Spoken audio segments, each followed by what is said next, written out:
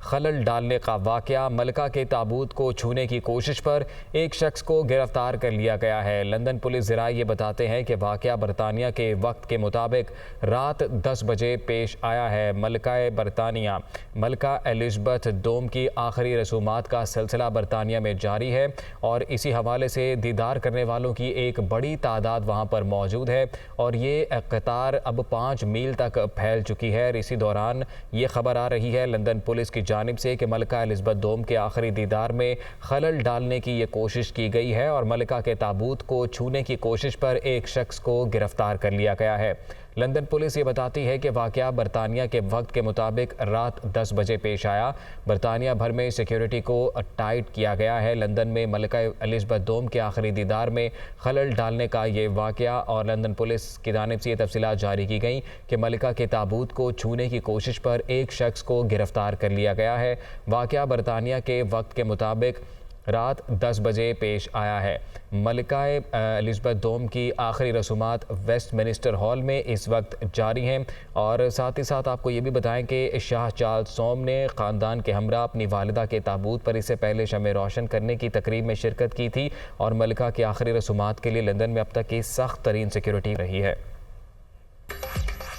Welcome back. Karachi کے علاقے کرنگی چشمہ گوٹ فشری میں لانچ سے 3 مزدوروں کی لاشیں ملی ہیں۔ الیاس گوٹ سے بھی ایک شخص کی لاش برآمد ہوئی۔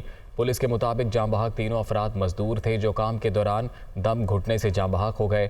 لاشوں کو قانونی کارروائی کے لیے سول اسپتال منتقل کیا گیا۔ جاں بحق افراد کی شناخت قادر ظہیر اور اقبال کے ناموں سے کی گئی ہے۔ دوسری جانب کرنگی الیاس گوٹ سے ایک شخص کی لاش برآمد ہوئی ہے۔ پولیس کے مطابق لاش کی شناخت تاحال نہیں کی جا سکی ہے۔ حضرت امام حسین رضی اللہ تعالیٰ عنہ کے چہلم کے موقع پر پنجاب حکومت نے صوبے بھر میں دفعہ 144 نافذ کر دی۔ پنجاب بھر میں 3 روز 16 ستمبر سے 18 ستمبر تک دفعہ 144 نافذ رہے گی۔ اس موقع پر پنجاب بھر میں ڈبل سواری پر پابندی عائد کر دی گئی ہے جبکہ صوبے بھر میں اسلحے کی نمائش پر بھی پابندی عائد ہوگی۔ وزیر داخلہ رانا ثناءاللہ نے کہا ہے کہ چہلم حضرت امام حسین کے موقع پر پاک فوج سول انتظامیہ کی مدد کے لیے سیکیورٹی کے فرائض انجام دے گی۔ وزیر داخلہ نے کہا ہے کہ وفاقی حکومت نے آرٹیکل 245 کے تحت پاک فوج کی خدمات کی منظوری دی۔ امن و امان برقرار رکھنے کے لیے تمام فورسز کا استعمال کیا جائے گا۔ سیکیورٹی صورتحال مانیٹر کرنے کے لیے وزارت داخلہ میں سینٹرل کنٹرول روم قائم کر دیا گیا۔ سینٹرل کنٹرول روم سے جلوسوں سیکیورٹی معاملات کو مانیٹر کیا جائے گا۔ جلوس کے راستوں امام بارگاہوں کی سیکیورٹی کے لیے اقدامات کیے جائیں گے۔ حیدرآباد ریجن پولیس کے زیر اہتمام چلنے والے سیلاب متاثرین کی خیمہ بستی تمبو گوٹ جام شوروں میں بچوں کے لیے ٹینٹ سکول کا آغاز کر دیا گیا۔ گلشن شہباز جام شوروں میں بنائے گئے تمبو گوٹ کے خصوصی خیمے میں بنائے گئے سکول میں بچوں کو بنیادی تعلیم دی جا رہی ہے۔ حیدرآباد پولیس ریجن اور ڈویژنل انتظامیہ ٹینٹ سکول میں بچوں کو کتب اور دیگر تعلیمی مواد فراہم کر رہی ہے۔ ٹینٹ ویلیج سکول میں رضاکار اساتذہ بچوں کو زیور تعلیم سے آراستہ کرنے میں مصروف ہیں۔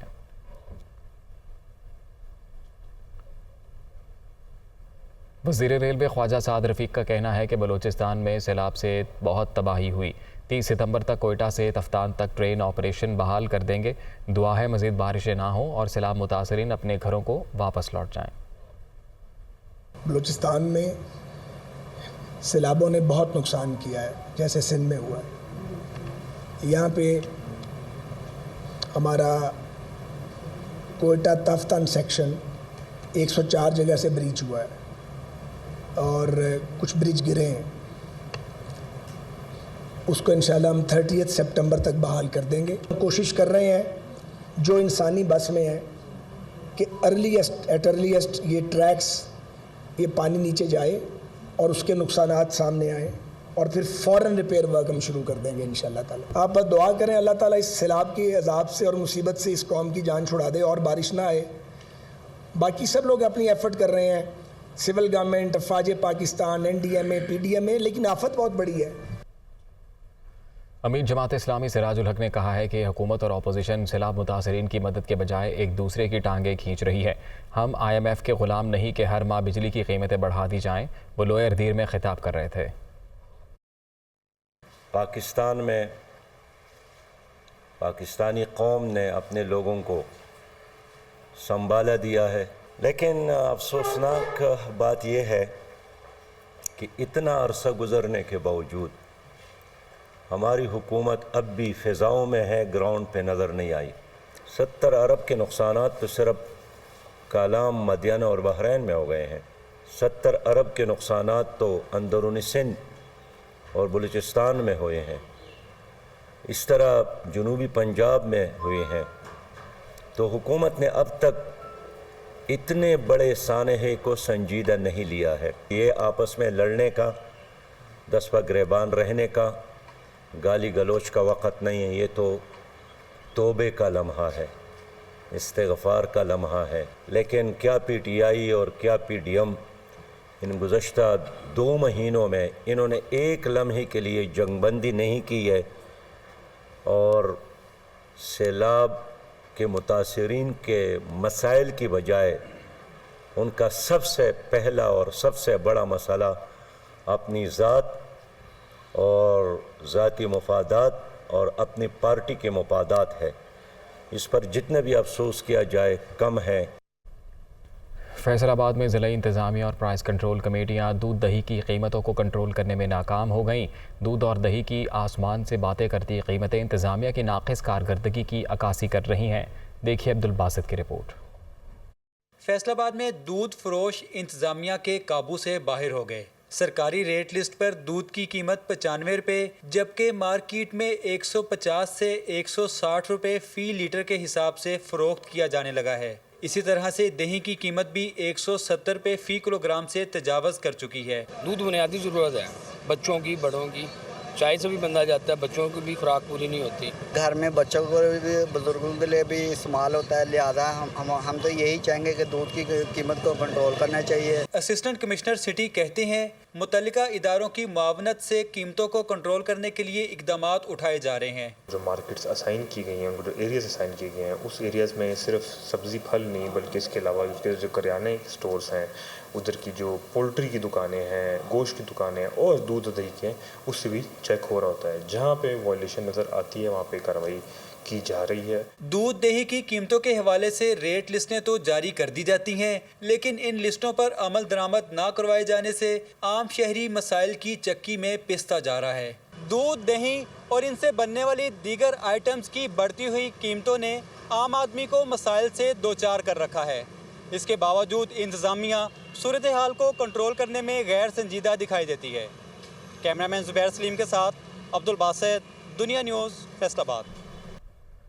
انگلینڈ کے خلاف ہوم سیریز کے لیے قومی اسکواڈ نے نیشنل اسٹیڈیم کراچی رپورٹ کر دی۔ قومی کھلاڑی آج ٹریننگ سیشن میں شریک ہوں گے۔ تفصیلات کے مطابق وکٹ کیپر بیٹر محمد رضوان اور اسسٹنٹ ٹو ہیڈ کوچ شاہد اسلم آج رپورٹ کریں گے۔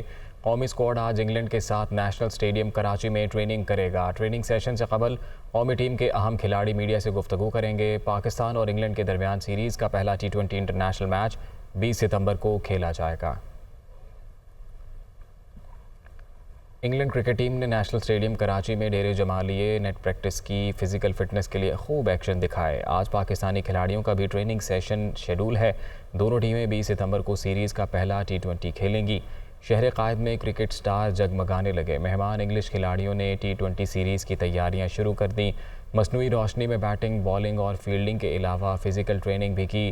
آج سے پاکستانی کھلاڑی بھی ایکشن میں دکھائی دیں گے۔ پاکستان اور انگلینڈ کے درمیان 7 T20 میچز کی سیریز منگل سے شروع ہوگی۔